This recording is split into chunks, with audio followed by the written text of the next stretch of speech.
The government learned about the recommendation to list its iconic Great Barrier Reef as a World Heritage Site in danger.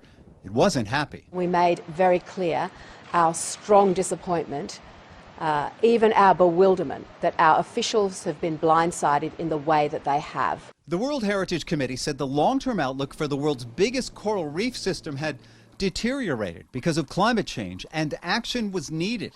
Biologists who study the health of the reef say the evidence is clear. I've been privileged for my whole career to work on these beautiful ecosystems, and it's very tragic to see the decline.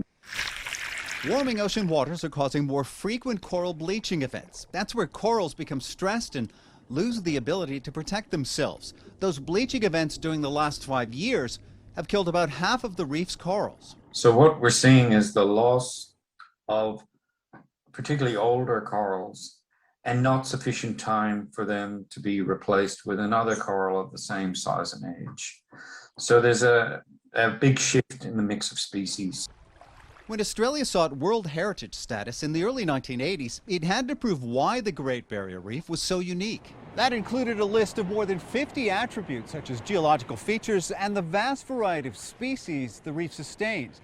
Since then, Australia has tracked those attributes and found that more than half have declined.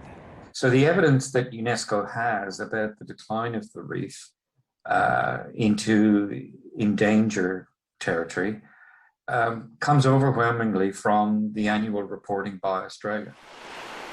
The Great Barrier Reef generates billions of dollars in economic revenue and employs tens of thousands of people.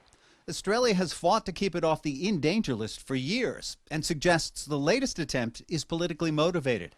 It argues that millions of dollars have been spent to improve the reef's health. I will stand up in any community, and I do, and say that we have the best managed reef in the world, the gold standard. But the World Heritage Committee notes not enough has been done, including efforts to improve water quality. Scientists believe the committee is also concerned about Australia's reliance on fossil fuel exports and the lack of significant action to reduce carbon emissions. We're still seeing states and the Commonwealth issuing permits for new coal mines and for new fossil gas fields.